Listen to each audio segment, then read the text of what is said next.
M Kumar mathematics classes.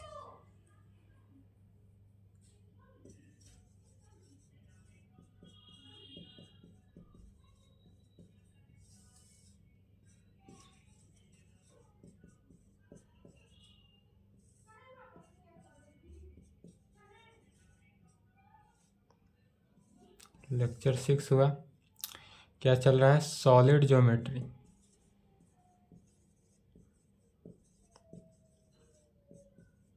Three D,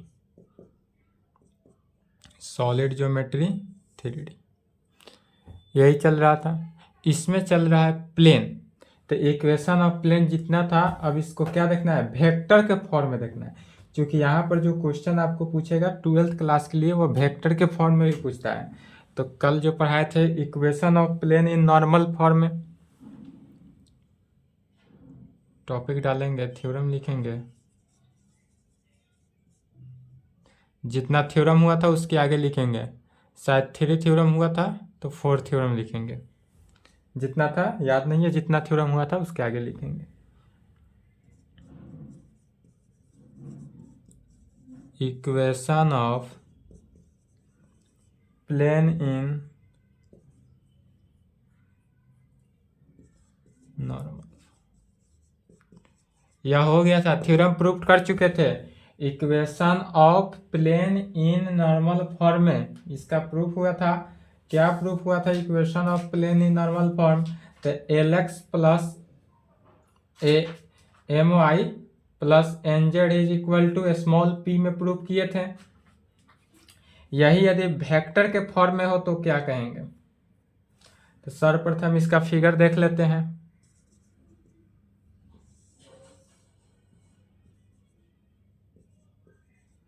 x axis, Y axis, Z axis.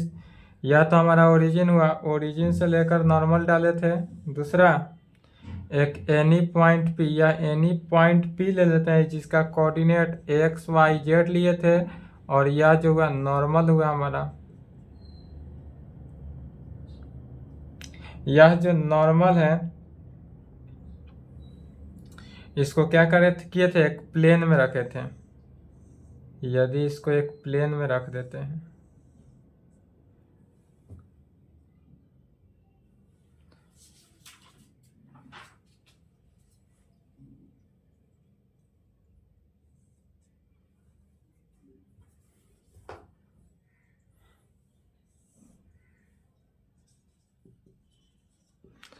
कहेंगे given. यहाँ पर देखेंगे इस फिगर के अकॉर्डिंग, या फिगर कल के क्लास में भी हुआ था, कल या परसों के क्लास में, लेक्चर 4 में हुआ था। यह थ्योरम लेक्चर 4 में हुआ था, पुनः देख रहे हैं। लेक्चर 4 में क्या हुआ था? तो यह जो ON हुआ यह परपेंडिकुलर हुआ किस पर? तो यह जो प्लेन है, इस प्लेन का नाम यदि ABCD ले ले, तो यह जो ABCD है यह क्या है? प्लेन है। तो हमारा ON जो हुआ वह परपेंडिकुलर हुआ, तो कहेंगे यहाँ पर वेक्टर ON। अब वेक्टर के फॉर्म में लिखना है, तो वेक्टर ON जो है वह परपेंडिकुलर है प्लेन में, इक्वल टू नहीं, परपेंडिकुलर। क्या लिखे? वेक्टर ON जो है परपेंडिकुलर है प्लेन में। तो जब वेक्टर ON जो है वह परपेंडिकुलर हो प्लेन का, तब मान सकते हैं, लेट माना कि ON is equal to D मान लेते हैं। अब हम यहाँ से O से N का डिस्टेंस क्या मानते हैं? D मानते हैं, तो यह D ले लेते हैं। ON D माना गया, एंड N कैप, और N कैप जो है वह क्या होता है? Unit vector. तो N cap is equal to unit vector. N cap जो ऑलवेज यूनिट वेक्टर होता है, और यह किसके? तो एलॉन्ग वेक्टर ON के। N कैप जो है वह हमारा यूनिट वेक्टर होगा एलॉन्ग वेक्टर ON के, या वेक्टर ON के क्या होगा? एलॉन्ग। तो इसलिए यहाँ पर जो हमारा वेक्टर ON हुआ वह इक्वल टू किसके? D, माने ON into unit vector N cap. तो इसलिए वेक्टर ON किसके इक्वल हो गया? D into N cap. इसलिए यहाँ से कहा जा सकता है कि vector ON is equal to D into N cap में,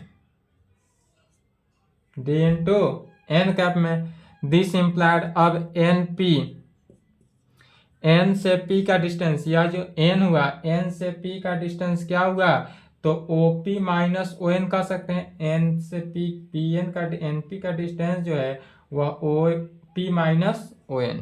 तो N P is equal to vector के फॉर्म में, तो vector O P minus vector O N. Vector O P को यदि हम यहाँ से वेक्टर आर ले लेते हैं, आर ले लेते हैं, ओ पी, ओ से पी का डिस्टेंस को आर ले लेते हैं, तो ओ पी का वैल्यू हो गया R, vector O P R minus vector O N क्या निकला हुआ है, तो डी एन कैप। इस तरह से पी एन एन पी, इस तरह से सच डेट कहा जा सकता है कि एन पी का जो वैल्यू निकला वह कितना निकला, R minus D N cap में। तो जब एन पी का वैल्यू निकल गया R minus D N cap में, इसलिए इस कंडीशन में एन पी जो हुआ वह परपेंडिकुलर हुआ ओ एन पे। यह जो एन पी है यह परपेंडिकुलर है कहाँ पे, ओ एन पे। तो इसलिए कहा जा सकता है कि एन पी जो है परपेंडिकुलर है O N, vector O N पर। N vector N P, vector N P perpendicular हुआ, प्लस नहीं है, perpendicular. Vector N P perpendicular हुआ कहाँ पे, वेक्टर ओ एन पे। तो जब दो वेक्टर जब एक दूसरे पर परपेंडिकुलर होता है तो डॉट, वेक्टर के डॉट प्रोडक्ट से क्या होता है, vector N P dot vector O N is equal to 0। यदि दो इक्वेशन आपस में, दो वेक्टर यदि परपेंडिकुलर हो तो दोनों का डॉट प्रोडक्ट जो है वह 0 के इक्वल होता है, वेक्टर के प्रॉपर्टी से। अब वेक्टर एन पी, या जो वेक्टर एन पी है, अब वेक्टर एन पी का वैल्यू निकालना है। तो वेक्टर एन पी कितना है, वेक्टर एन पी निकला है R minus D N cap का dot product vector O N के साथ। तो वेक्टर ओ एन कितना है, डी एन कैप में, और यह किसके इक्वल हो जाएगा, 0 के। अब चूंकि यहाँ पर फिर गौर करेंगे कि एन कैप जो है वह क्या है, यूनिट वेक्टर है। तो जब एन कैप यूनिट वेक्टर है, एन कैप हमारा क्या है, यूनिट वेक्टर है। तो जब यूनिट वेक्टर के कंडीशन है तो इसलिए वन यूनिट वेक्टर से मल्टीप्लाई करने पर वह भी क्या होता है, यूनिट वेक्टर। तब सभी को मल्टीप्लाई करते हैं, इसको अलग अलग करते हैं। अब यहां से हम मान लेते हैं यदि vector R minus D N cap is equal to 0,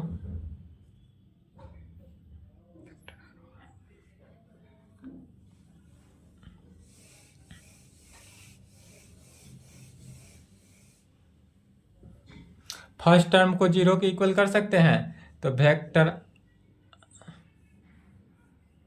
vector R minus D N cap is equal to 0 के फर्स्ट टर्म को क्या करते हैं, 0 की इक्वल यदि करते हैं तब उस कंडीशन में देखेंगे डिवाइडिंग बाई, या एन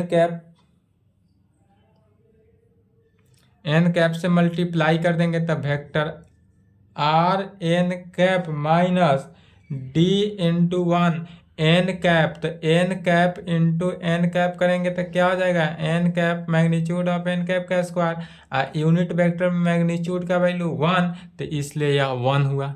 1 कैसे हुआ समझ गए, इज इक्वल टू किसके, 0 के। दिस इम्प्लाइड यहाँ से वेक्टर आर एन कैप का वैल्यू जो निकला वह क्या निकला, डी के इक्वल निकला, और यही हुआ हमारा वेक्टर इक्वेशन। और यह जो हुआ कैसा इक्वेशन हुआ, वेक्टर इक्वेशन। वेक्टर इक्वेशन में निकालना था तो वेक्टर इक्वेशन निकल गया, या डायरेक्टली शॉर्ट फॉर्म में भी निकाल सकते थे।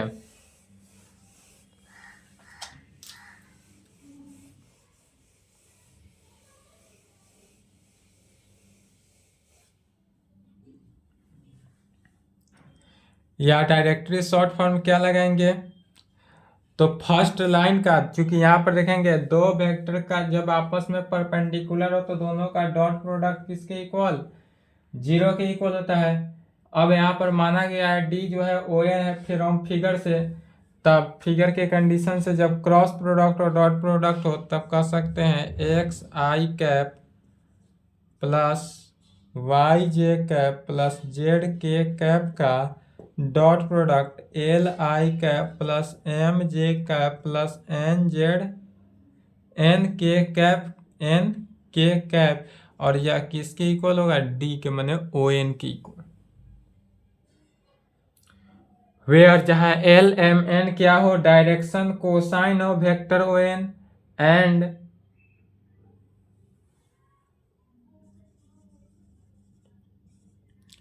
L M and N, where L M and N क्या हो? Direction cosine of vector O N. यह जो है direction cosine of vector O N का, direction cosine of vector O N का। तब कह सकते हैं क्या निकला था लेक्चर 4 में? LX plus MY plus NZ is equal to, वहां पर चूंकि ON जो था वह P लेकर चले थे, यहाँ भी P कर ले, P भी ले सकते हैं, D भी ले सकते हैं, तो उसके लिए दिक्कत नहीं है। वहां पर चूंकि P लेकर चले थे तो P के फॉर्म में लिखेंगे, तो यहाँ भी P लेके चल देते हैं, और D भी लिखे। ये तो लिख चुके होंगे आप, अगर नहीं लिखे हैं तो P कर लेंगे, और लिख चुके हैं तो कोई बात नहीं, जहां जहां D लिखे हैं D सही है, D भी क्या है? करेक्ट है। यहाँ पर सिर्फ क्या लिखेंगे? जो हम n is equal to P लिख रहे हैं, अगर आप D लिखे हैं तो यहाँ पर क्या लिखेंगे? D लिखेंगे, और P लिखे हो तो P ही लिखेंगे, और D लिखे हैं तो D ही लिखेंगे, ठीक है? उसके लिए कोई दिक्कत नहीं है। यह चूंकि कार्टेशियन इक्वेशन हम यह प्रूफ किए थे, यह जो हुआ कैसा हुआ? Cartesian equation. यह कैसा इक्वेशन आया? कार्टेशियन इक्वेशन में, या इसी को वेक्टर के इक्वेशन में एक और क्या निकाले थे? तो ax plus B Y plus C Z is equal to D, और यह जो है ऑलवेज पॉजिटिव होता है। डी का जो वैल्यू है यह ऑलवेज पॉजिटिव है, तो यहाँ पर डी नहीं पी कैपिटल। चलिए यहाँ तक लिखे तो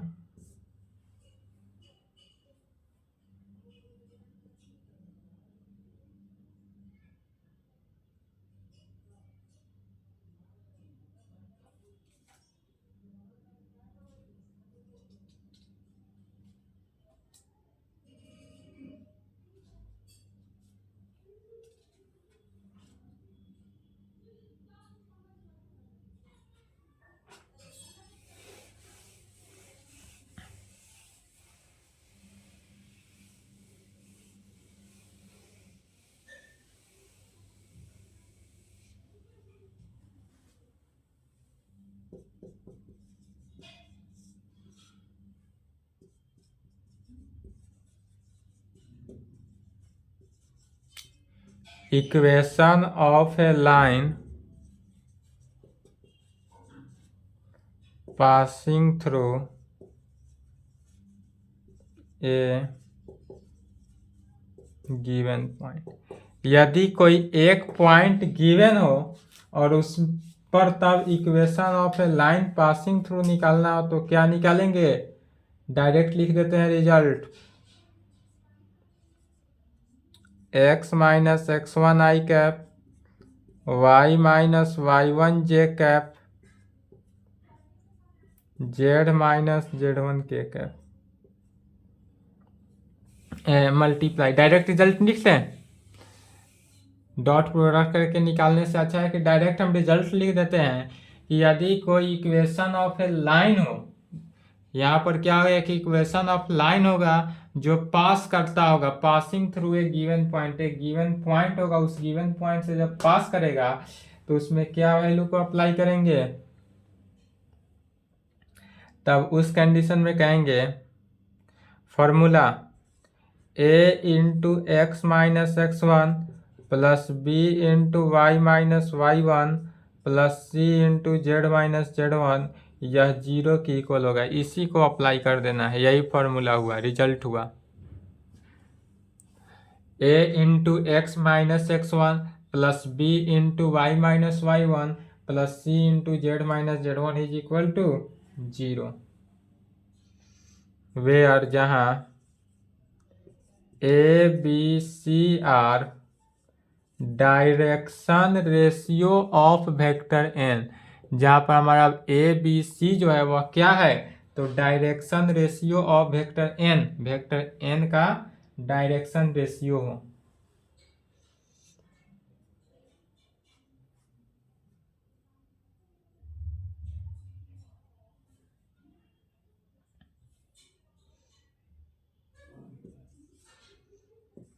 टू नंबर पॉइंट में लिखेंगे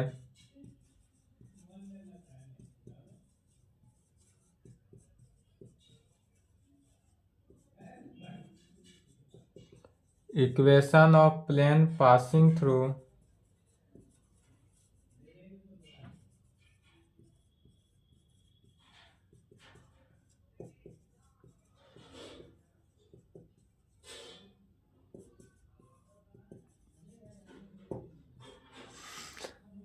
यदि कहा जाए equation of plane passing through 3 non polynomial point, यदि 3 नॉन पॉलिनोमियल पॉइंट से हमारा कोई भी इक्वेशन पास करे तब क्या अप्लाई होगा,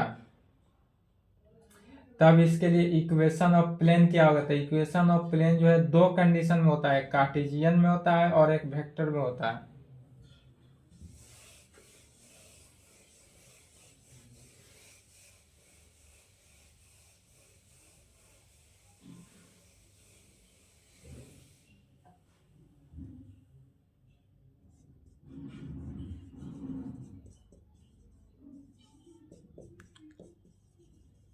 इक्वेशन ऑफ प्लेन, तो इक्वेशन ऑफ प्लेन कब निकालेंगे, जब equation of plane passing through 3 non polynomial point में, जब 3 नॉन पॉलिनोमियल पॉइंट में हो तो क्या क्या हो सकता है, तो इसके लिए वेक्टर इक्वेशन होता है,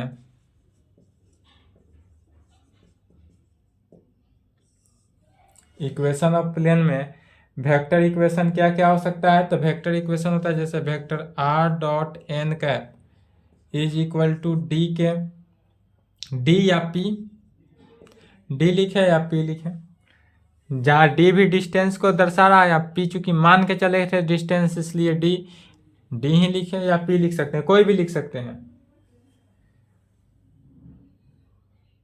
या vector R dot vector N is equal to D, पहला कंडीशन। दूसरा इस प्रकार से हो सकता है कि vector R minus vector A into vector N जो है किसके इक्वल होना चाहिए, 0 के इक्वल होना चाहिए। एंड तीसरा कंडीशन यह हो सकता है कि vector R minus vector A dot vector B minus vector A का क्रॉस प्रोडक्ट किसके साथ, vector C minus vector A के साथ, और यह इक्वल होगा किसके, 0 के। क्या दर्शा रहा है, तो vector R minus vector A dot vector B minus vector A का cross product vector C minus vector A के साथ, और यह 0 के। यह तो हुआ हमारा कैसा, vector equation, equation of plane. दूसरा हो सकता है क्या, कार्टेशियन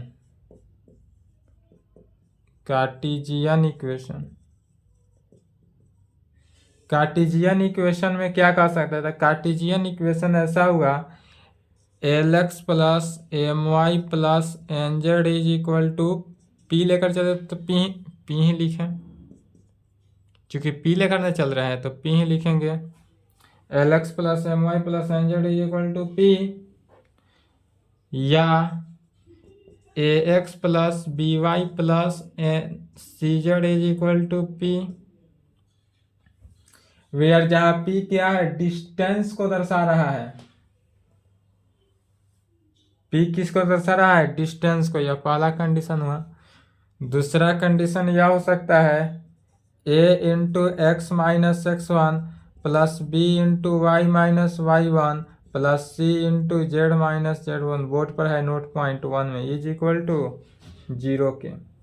और तीसरा क्या हो सकता है, तो डिटर्मिनेंट फॉर्म में, कार्टेशियन इक्वेशन के डिटर्मिनेंट फॉर्म में जाएंगे।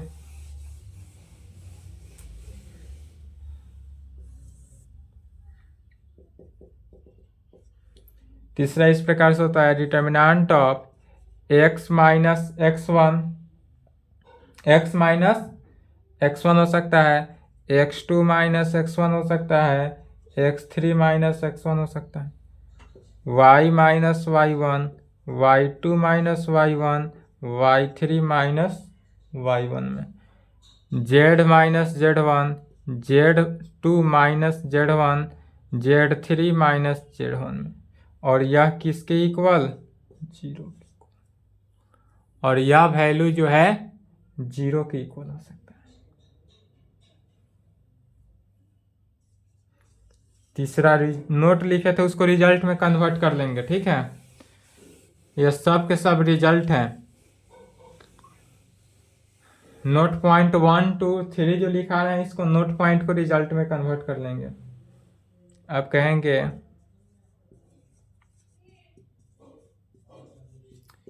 Equation of plane in intercept form. कल के क्लास में बताए थे equation of plane in intercept form. यदि कोई हमारा इक्वेशन ऑफ प्लेन हो तो उसको इंटरसेप्ट फॉर्म में कैसे लिखते हैं, कल का क्लास हो चुका था, प्रूफ किए थे कल की क्लास में। क्या प्रूफ हुआ था, तो x by A plus Y by B plus Z by C is equal to 1। यह कल के क्लास में लेक्चर 5 में प्रूव हुआ था। यदि equation of plane in intercept form में हो तो क्या आता है, x by A plus Y by B plus Z by C is equal to 1।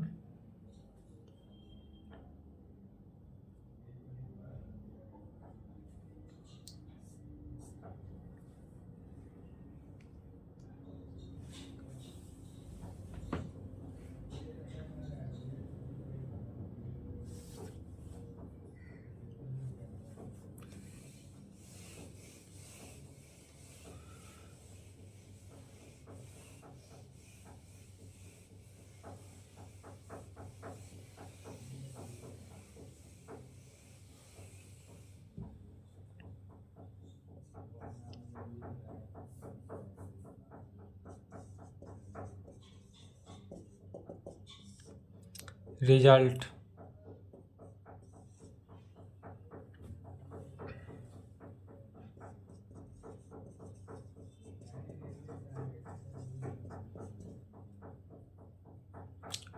Equation of a plane passing through intersection line of two plane. क्या कर रहा है, equation of a plane passing through intersection line of two plane. यदि हमारा equation of plane जो है intersection line of two plane, intersection of two line plane हो तब क्या होगा। तो जैसे इसके लिए मान लेते हैं, पहले दो प्लेन लेते हैं,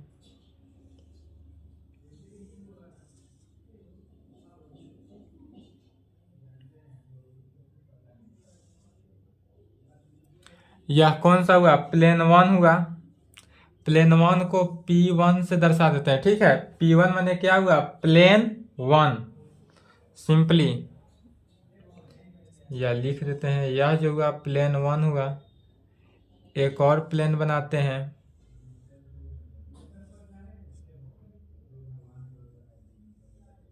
और यह क्या हुआ, प्लेन 2। दो प्लेन बना लिए। अब बोल रहा है इक्वेशन ऑफ इंटरसेक्शन लाइन, इस पे एक इंटरसेक्शन लाइन देते हैं। तो इस प्लेन पर क्या दिया गया, एक इंटरसेक्शन लाइन दिया गया।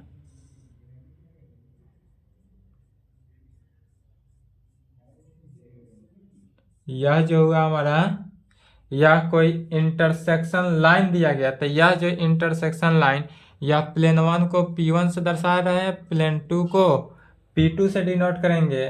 तो P1 प्लस लेमडा P2 जो होगा किसके इक्वल, 0 के इक्वल होगा।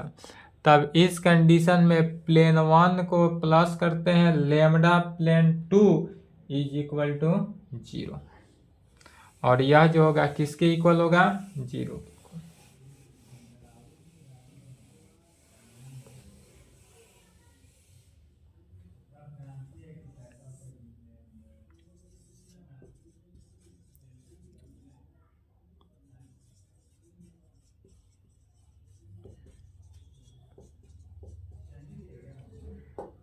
एंगल बिटवीन टू प्लेन, दो प्लेन के बीच एंगल क्या होता है, क्या निकला था, प्रूफ हो चुका है यह भी, cos theta is equal to A1 A2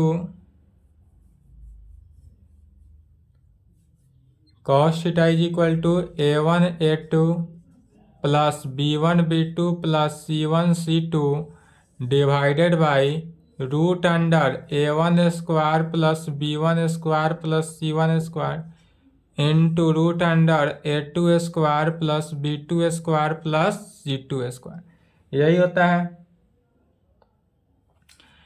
इसमें पहला कंडीशन लिखेंगे, यदि हमारा जो है दो लाइन जो है L1 जो है परपेंडिकुलर हो L2 पर, तो जब L1 परपेंडिकुलर L2 पर हो तब क्या जानते हैं, तो A1 A2 plus B1 B2 plus C1 C2 जो है जीरो के, C1 C2 जीरो के इक्वल होगा। और दूसरा कंडीशन में कहेंगे इफ यदि L1 पैरेलल हो L2 के, तो जब L1 L2 के पैरेलल होता है देन तब उस कंडीशन में A1 by A2 is equal to B1 by B2 is equal to C1 by C2 होता है, C1 बाई C2।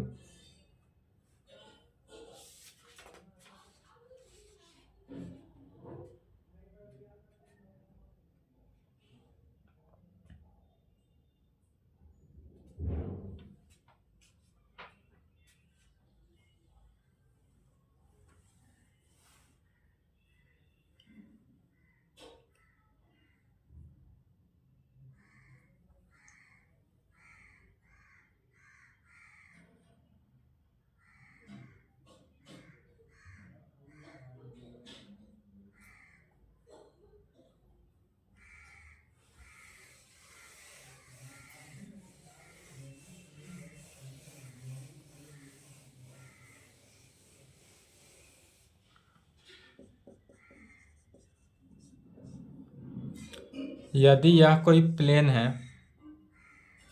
इसको क्या करते हैं, यदि यह कोई प्लेन है, प्लेन मान लेते हैं, तो जब यह कोई प्लेन है एनी पॉइंट एक P ले लेते हैं जिसका कोऑर्डिनेट XYZ है, इस एनी पॉइंट P से प्लेन पर परपेंडिकुलर डाला जाता है, प्लेन में परपेंडिकुलर, तो यह प्लेन के अंदर, प्लेन पे नहीं प्लेन में, प्लेन के अंदर जब कोई परपेंडिकुलर डालते हैं इतना से, तब इसका डिस्टेंस क्या होगा, तो कहेंगे डिस्टेंस निकालने का फॉर्मूला होता है modulus of AX modulus of AX plus BY plus CZ plus D divided by root under A square plus B square plus C square, A square plus B square plus क्या हो जाएगा, C square. चलिए इतना result को याद करेंगे, इसके आगे नेक्स्ट क्लास में चलेगा